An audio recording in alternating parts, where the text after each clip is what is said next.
Adlib is the DSP-agnostic buying platform to scale your programmatic campaigns smarter, faster, and more profitably. Adlib helps independent agencies and marketers deliver premium programmatic performance without the complexity, cost, or overhead of traditional DSPs. Their platform provides the tools, data, and automation to run enterprise-quality campaigns, from CTV and audio to geofencing and YouTube, all under one roof with zero trafficking headaches. Plus, they're not just a platform, they're your growth partner. The Adlib team helps you win new business, expand budgets, and deliver measurable ROI that keeps clients coming back. It's time to unlock programmatic. Join leading marketers worldwide who are using Adlib to deliver more campaigns with better results. Check out getadlib.com. Cue rap alarm signals. Drake dropped 3 albums and Publicis dropped an acquisition. A giant public ad tech company, well, giant by our standards anyway, is off the board. And Bob Walczak, CEO of MadConnect, is here to discuss. How you feeling, Bob? Good. It's been an active week, and we're only partly through Tuesday, so it's been good. How are you guys doing? We're doing great. So Publicis acquired LiveRamp. News dropped Sunday. We're recording this Tuesday. Probably the first pod anybody hears dissecting the news, so no pressure. Bob, your company, MadConnect, portfolio company of Imperium, we're thrilled about that. For those who are not familiar with MadConnect, just quickly, what do you do, and how does that inform your opinion of LiveRamp? And then we're going to get all about this deal for the majority of the conversation. So go ahead.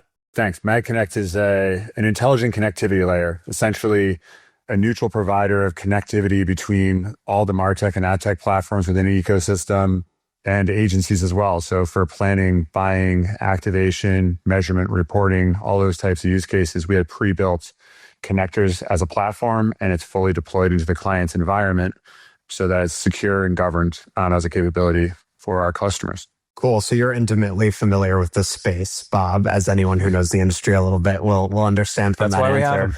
we have him. I'm like, yeah, now I get why Eric brought this guy on. So Bob, tell us about what your reaction to the deal was, and what do you think it says about where the industry is heading? It's exciting because you see the movement here of agencies really shifting towards platform companies. They have to be able to aggregate leverage to be able to compete against the walled gardens, right? The market's shifting, AI is coming, and data is critical to that. Identity is critical to that. And in our point of view, of course, connectivity is critical to that. I think, broadly, LiveRamp was considered a data onboarder and activation platform for connectivity, the pipes of the industry. I also think that this throws the industry, it's a big shift for the whole industry, right? LiveRamp was a neutral platform in the ecosystem that was used by all the brands and agencies, and it continues to be. And so when something like this happens, it's very disruptive. Everyone has to kind of reshuffle their roadmaps and strategies and figure out how to make their next move. So this is going to be interesting times for the foreseeable months. How do you expect the other holdcos to react to this? So a lot of people have questioned LiveRamp's neutrality and ability to remain sort of a neutral and broadly usable platform in the wake of the acquisition. You sort of implied that here, that could be an issue for other holdcos. What do you think about that? I don't think I would like to send my largest competitor a check every month. I don't think that managing someone else's tech stack now that it's owned by Publicis is going to be, something that you can't, defend against or change your strategy. And the reality is that, I think it's been called out a bit online as well that they didn't buy a company that has a data asset. This was third-party data onboarding in a sense, right? They have an identity spine and capability clean room, and they have these pipes connecting the ecosystem. I think what I'd also call into question here is that LiveRamp is built as a central processing model. So from a technical standpoint, that means you're sending your file of IDs to them. They're onboarding third-party data, and then they're, a couple weeks later, they're activating that campaign, right? A, 2 weeks is too slow for AI. B, central processing means that you're now giving Publicis access to that data, whether they're allowed to or not, or from a security standpoint, it's going to have it or not. But central processing is more risky, I think, so it really changes the conversation, for everyone. And all the other agencies are building tech stacks. They've been doing this for a while. This is not, because of this acquisition, that didn't change anything. That's been happening. but they have to think about how are you going to manage this from a go-to-market products, what differentiation standpoint as an agency.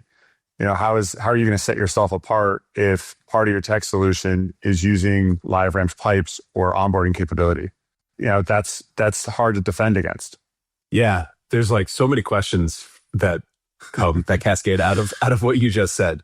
When we put the word out that we were having this conversation, I asked the internet of LinkedIn for questions, and 4 out of the I think 7 questions we got were around neutrality because of the role that LiveRamp has played. What do you think happens now that LiveRamp is owned by Publicis? To your point, there's the pain of cutting a check to an entity owned by a competitor, vis-a-vis the holdcos, but then there's all the data, right? Like, so A, how does, LiveRamp with their ownership maintain neutrality? Oh, will they want to maintain neutrality? And then B, maybe the spicier question is, what do other holdcos do? Yeah, I mean, I honestly don't think there's a way LiveRamp can be seen as neutral anymore. I don't, it can be a bunch of words in a contract. I just don't believe that. Interns. Flip that. Kidding, go ahead. Yeah. I think if you're the other holding companies, you have to quickly think, okay, what's my data strategy? We know that there's been a lot of acquisition. IPG, was acquired by Omnicom, and they got the Axiom asset.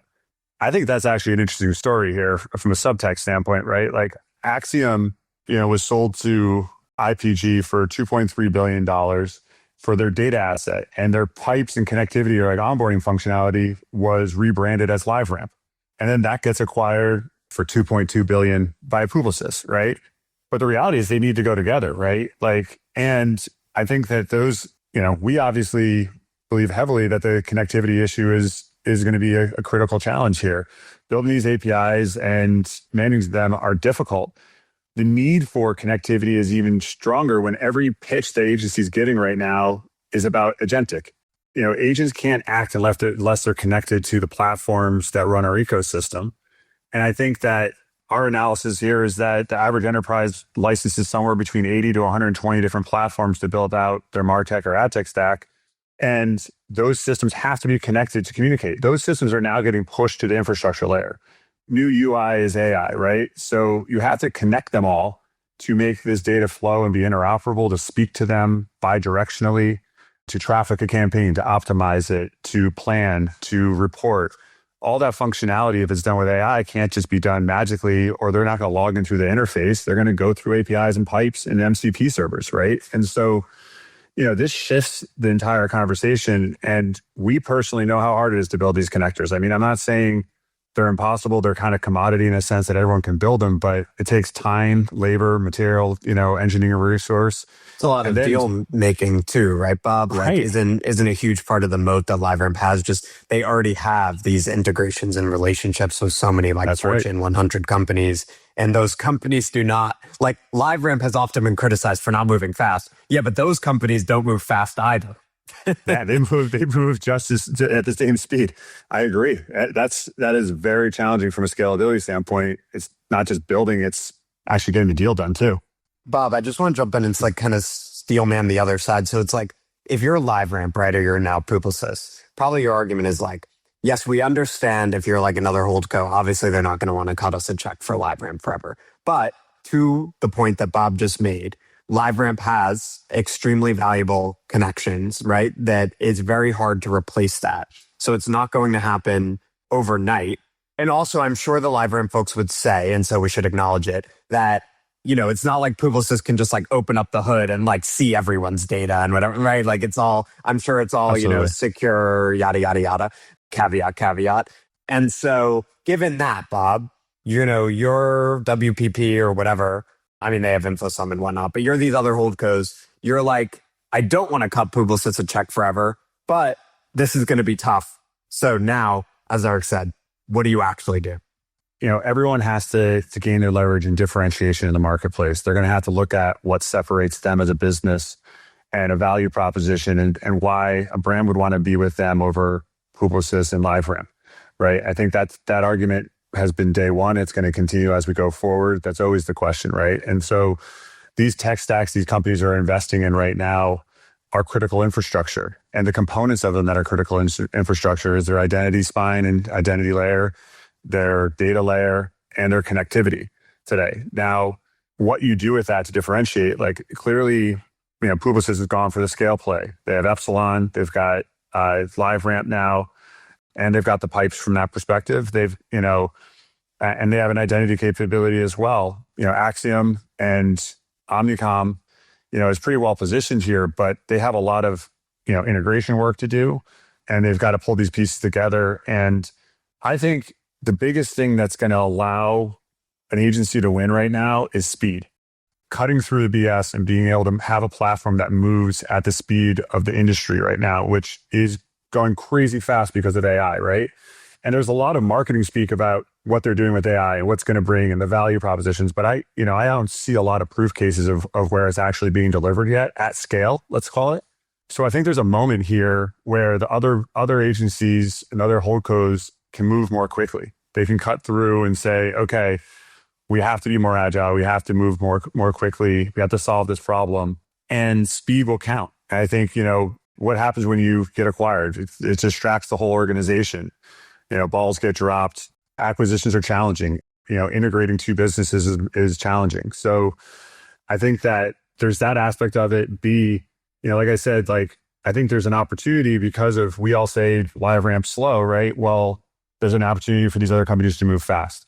But that's hard, obviously, at their scale too. So I think speed's going to matter. I think the data assets and the identity spines has largely been solved from most of these agencies from a positioning standpoint already.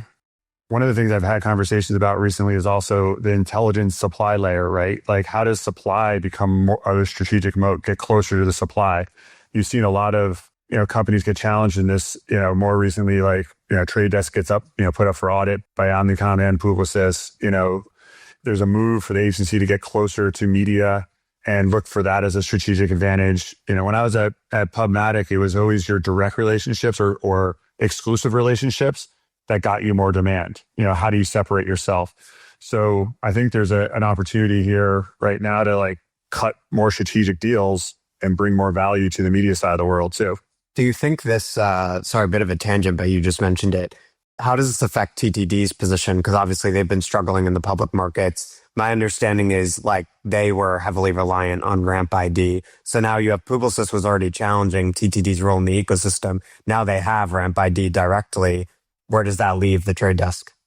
I don't think that audit was a coincidence. I think that there's, this thing has been talked about since CES at least. I think that there's a few steps that have been taken in advance of the announcement. I do think, you look at marketplace fees. One of the things that we've seen in our business is when you look at the third-party data marketplace and syndicating data there, Trade Desk makes a percentage of revenue on that. LiveRamp makes a percentage of revenue on that. The shift we've seen is actually going direct to seat, sending the audience file direct to the seat at Trade Desk or at the activation platform and avoiding the marketplace fees. So I think there's an opportunity there as well. As you see this come together, and Trade Desk has wide distribution there. They have that kind of configured and set up. I don't think that Publicis bought a DSP in this for the transactions, but if you go to the agentic planning and buying, you may see more AI-driven activation work occurring and, cutting out one of the programmatic platforms or ad servers in that sense, and going guaranteed buys, right? So if you can do that with an audience file and you can do that with their LiveRamp assets, it creates a big opportunity, I guess. I do think Trade Desk will get impacted. Yeah, Chris Harhar specifically said he heard that there's a line of thinking that Trade Desk benefits, which doesn't make sense given what you laid out. Can you flip this and figure out a way that they benefit, or just it was wishful thinking by some folks? If people stop using the LiveRamp marketplace, then they will shift that to the marketplace on Trade Desk as one of the marketplace sources. Now, one of the things we also know is Google's marketplace is not building any not supporting the build of any new connectors for syndication to that marketplace. If it's built and established, you can use it. If not, they're going to move everything to their data manager API. So there's a delay there, and who can act with Google on this one? Gives them an opportunity in their marketplace. Yahoo has a marketplace there. I think it's good. That spend's going to shift away from LiveRamp and move to other marketplaces. And one of the largest is certainly Trade Desk. So that could give them an advantage in that scenario. Yeah, my guess is the thinking would be that, so we were just talking essentially about UID2, the Trade Desk ID and Ramp ID. And the idea would be if you're not using Ramp ID anymore, maybe you rely on UID2. But my understanding from industry insiders is that the reason UID2, like the Trade Desk was partnering with LiveRamp and probably cutting them a huge check, was because UID2 itself couldn't necessarily get the scale that Ramp ID could get. I don't know if that's exactly right, but that's sort of what I've heard. And if that's true, then that would add to Bob's implication that this actually could overall weaken the position of the Trade Desk. Yeah, yes, but I think also this opens the door for TransUnion and other identity providers here, other measurement providers, right? So I think you're now sitting in a scenario where TU's architecture has a significant strategic value. They're deployed into clients' environments, so that means there's zero transfer of data from an architecture standpoint. You're more secure, better fidelity. Again, it's going to be a speed issue with those guys. They've got to be able to do this quickly, come with a packaged solution that's ready to launch quickly and combat it. I think there's there's a moment for it, right? And obviously the other ID providers in the marketplace are going to get looked at. I think you start, this deal is going to lead to other deals from a transaction standpoint. Good point on TU. I agree. Are there other companies that this could, again, they wake up Monday morning after this deal, all of a sudden they now have an opportunity they didn't have yesterday. Who besides TU?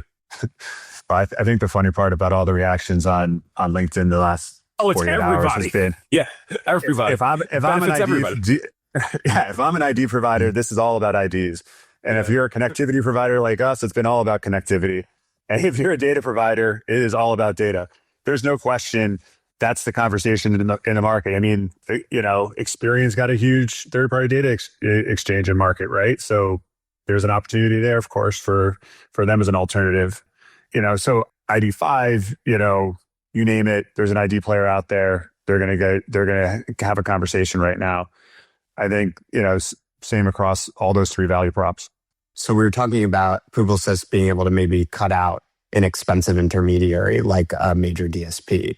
I wonder, if the audience and data you're getting from LiveRamp allows you to just turn the DSP or the SSP into dumb pipes, is there a deal to be done with the SSPs and all these SSPs that are kind of lingering in the public markets and would love an exit? Is there any conversation to be had there with a holdco or with Publicis specifically? Or is it impossible because the SSPs would have the same problem that LiveRamp will have in terms of neutrality, which is as soon as if they were to get acquired by a holdco, all the other holdcos will stop using it. So then their revenue gets deprecated immediately. But you could still see if Publicis really wants to go on some crazy spree, you can sort of complete the advertising equation, which could be interesting if they want to fully morph into a technology player.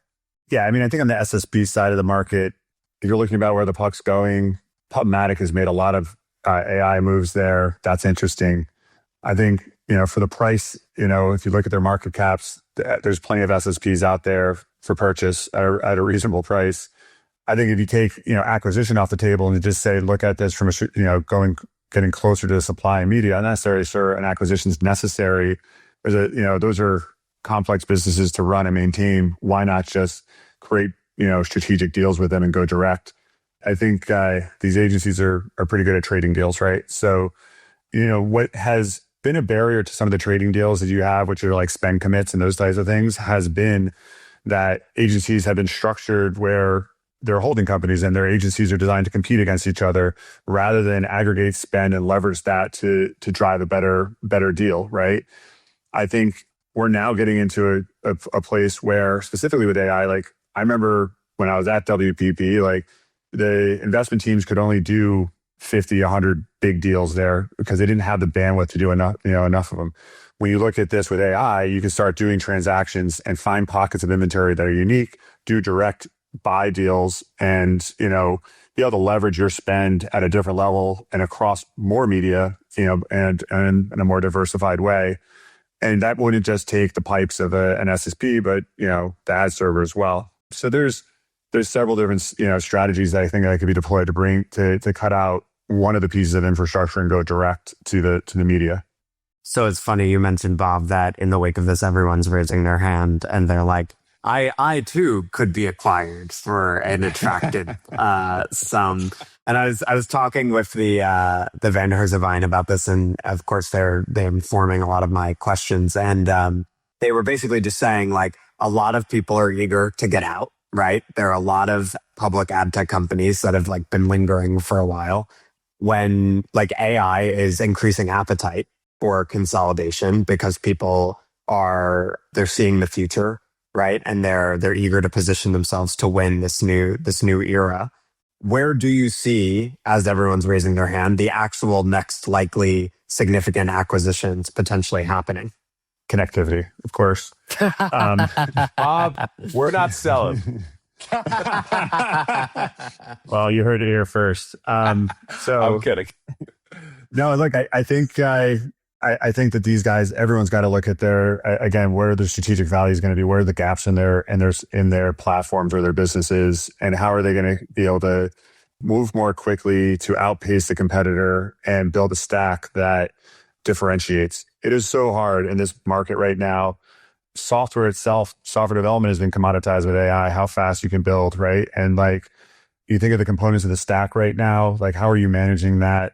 I would say that I'm a twice CPO in my career, very, very product and tech focused. And I think I look at this thing and I go, there's an architectural challenge in the market. I do think we built our platform to be deployed into the client's environment. I think that central processing platforms where everything runs through a central system for, onboarding, enrichment and targeting or whatever functionality you're bringing, whether it's insights and measurement, like having everything run through a central system versus a deployed model, that has to shift today purely because of the sensitivity of the data that you're dealing with.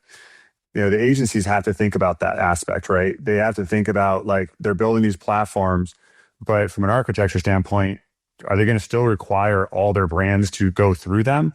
Or are they going to be able to deploy into their brands' environments and let their brands have more control and be the technology provider, right? That's the shift they're making, right? They're shifting from an FTE model to a tech provider model. And so the architecture has to change. Clearly, Publicis has put a stake in the ground that even though their mouths are saying they're going to be distributed and deployed, their tech is showing that they're centralized. I think that this moment here is how do you, go to that more deployed architecture, put your advantage in someone else's environment and allow them to have better control over it. Frankly, deployed is also a little bit more sticky. Once you're in there, you're not going to get ripped out so easily. And that was always the issue. It's like, how do you, once you connect to the agency platform, you're not going to switch platforms that easily. I think that's become easier to switch. So now, how do you make this more sticky and have more of a deployed architecture? And I think companies that are building in that direction, and I saw, Brian Silver's TU post yesterday about how you deploy into the client environment. We agree with that. We agree with them. Like that's the architecture. And that will be something to look for when you're acquiring assets. Arthur Sadoun made an interesting move here in the sense that Publicis has been winning the holdco wars. Market cap's $25 billion. I think that makes it the largest of the holdcos. He, could have sat on that lead, but instead has been very aggressive. What do you make of that? And would you say to the other holdcos, as a tech expert and a product expert, same thing, gotta pony up if you want to compete in this new era?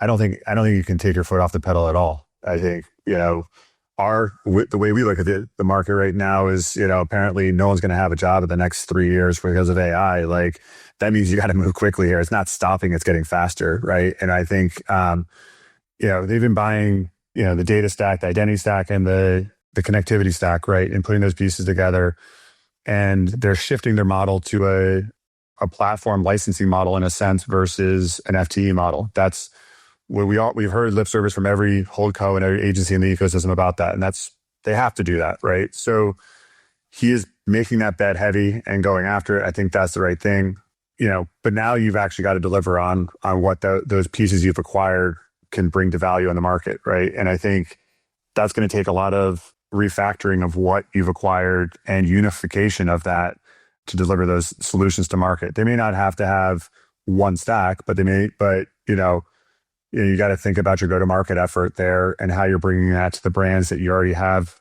relationships with. Again, it's that deployment structure and product offering. I've been in the platform side of the world my whole career, so I look at that. It's your ease of implementation. How fast can you scale? What problem are you trying to solve is a core question any product manager is going to ask himself. And right now we see the bet he's making, but now to bring it to life is going to take a bit of refactoring to get that tech in the right place. I think if you're an ad tech company and you're thinking about, or a holdco, and you're thinking about how to position, especially if you're public and you're considering your acquisition strategy, the key is how do you get investors to view you as an AI play and not like software that's going to be cannibalized by AI, but rather as a company that is genuinely leveraging AI to dominate the future. And, that's a tough sell for ad tech, but ad tech should also, as Eric has argued, especially as a VC, be revitalized by AI. And it should give ad tech companies a new opportunity that maybe they haven't had for like a decade plus to sort of reintroduce themselves to the public markets. Yeah, I think one of the things that I did think was significant that was called out in the Publicis release was, the focus on $1 trillion transformation market. In the consulting world, which is where our business started, in the consulting side, in professional services, there's a huge business around transformation. It's a one-time capitalized investment from a accounting standpoint, which increases value when you make those investments. But B, every single brand in the world is in transformation mode right now, figuring out how they add AI capabilities to their business. The thinking so far that we've seen out of Adtech and MarTech is that you got to have a lot of data, you got to have identity, and then you build your agents on top of that to work with your data assets. I think that is transferring the agency model. That's not necessarily transferring the brand. So I think I look at the assets that are actually not being talked about as much, but it's like the Sapiens and Crederas of the world, the ProServe teams within these agencies, and doing that transformation work with those brands and actually being the team that helps those brands transform and at the same time implement the new solution the holdcos have come together with. That brings your AI in-house, that brings you closer to the AI solution and, allows you to operationalize it. So I think there's the way you're going to be able to go to market with an AI capability is not just saying, look at the bells and whistle AI delivers for my business, but this is how I'm going to help you with your business with AI, right? And, that's going to be significant in this moment is how do these brands change along with the shift that's happening? And everyone's talking about it, but, the agencies have always been here to kind of solve that problem. I think this is that moment. Oh, that's interesting. You answered my question that I was going to ask in a unique way. So playing it back is the digital transformation opportunity is at once super interesting and profitable for agencies themselves. But then the second order effect is they're acquiring assets, which can then be the solution and the product set that allows brands, once they are transformed, to enter into the AI era. Yeah, I don't think you can just do a bunch of bespoke custom development for these brands, like create every solution is a unique solution. I think you're going to actually have a stack you're implementing. It's systems integration work. Here's a stack we've developed. This is what's going to give you an edge in the market. We've built it 80% of the way there, and we're going to customize and tailor it to your business, that remaining 20%, let's call. MadConnect ICL, intelligent connectivity layer that we built, was really born out of our systems integration business. And now we license it to other systems integrators because they need a off-the-shelf solution to address the connectivity function. They're spending tons and tons of time building connectors over and over again for their clients. Why not just have a solution you implement and you can either mark up or you can just charge for your professional service for implementation? It's, once you're integrated, then, you get long-term recurring revenue out of that. there's a model here for these agencies that are good at pro serve. Maybe we can end on the big picture note of the ongoing tension between the open internet and the walled gardens, right? So everyone's been talking about data and AI in the wake of this transaction. One of the, I think, maybe under-discussed components is LiveRamp giving Publicis a hand into what's going on in Meta, for example, right? Like I know one of LiveRamp's like most valuable integrations or relationships is with Meta. And so do you see that angle of this, that this is giving Publicis an opportunity to say to advertisers, hey, we're not just in this open internet thing that is, probably contracting long term. We also have our hands in the walled gardens and can make you more effective in that environment through data connectivity. All of those strategic relationships that LiveRamp has direct connects with are going to be super valuable for Publicis and for their brands. If I flip this around and look at it from Meta's position, it means I got to go build this same relationship with other major holdcos and other aggregation points in the market, because my business is going to go away from me if people stop working with LiveRamp through Publicis. And, it's going to open up the conversation and those more direct strategic relationships for the walled gardens to kind of have more connections, more relationships there.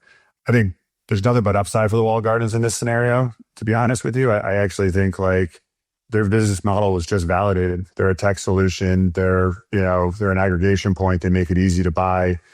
They have the scale. Everything in marketing and advertising is about scale. And I think this is they've just been validated with this move further. What are they going to do to continue to, grow that advantage in the market? It makes perfect sense. Maybe we end on a more fun note. You guys up for it? Question Sure, for let's hear both it. of you. All right, cool. So I think Terry Kawaja said that this is, I don't know, I'm paraphrasing, the most meaningful acquisition since Google acquired DoubleClick, Publicis-LiveRamp. Yes or no? And if no, what is the more significant acquisition to you? Joe, you want to go first? You want me? No, I definitely want you to go first so I can think about it. I know. Great. All right, you guys think. I'll go first because I had this question and I was going to ask. I think it might be.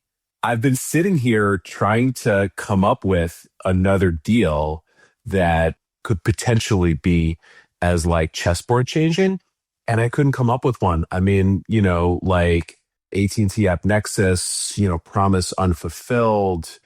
Microsoft Aquantive, promise unfulfilled. SpringServe Magnite is maybe my closest, but I don't think it reaches the scale and the impact of this one. So he might be right. What do you guys think? Yeah, I mean, I generally can't think of another one more significant than this. I mean, the impact of this one, because it's so ingrained throughout the entire ecosystem. Every agency's using them, every brand's using them, and not every, but like a high percentage here. I guess they actually said there was only 900 customers at LiveRamp or less now. So that it brings an interesting conversation. Everyone feels like they're the most ingrained solution in the market, but there obviously has to be others. I think, but the impact since with the shift that made, where DoubleClick got taken out by Google and what they did with it, certainly it's in the league. I think that's is pretty significant in that regard. I asked AI for, of course, for its take and what the biggest ones are. So here's what it came up with. Since Google DoubleClick, Facebook LiveRail, AT&T App Nexus, Microsoft Aquantive, Magnite SpotX, and then a couple from the past couple of years we all know about, Outbrain Teads, T-Mobile Vistar. But yeah, I would agree. I mean, I don't think any of those really rise to the level because of the unique nature of LiveRamp's business and the fact that it's literally its business is having connections to everything, right? So that's why I think everyone has a take on this, is everyone is sort of touched in some way by the deal. Yeah, the connections matter. They sure do. Bob, thank you so much. This is awesome, man. Yeah, thank you guys both. This was great. Appreciate the time. We'll see you next week, everybody. That's the pod.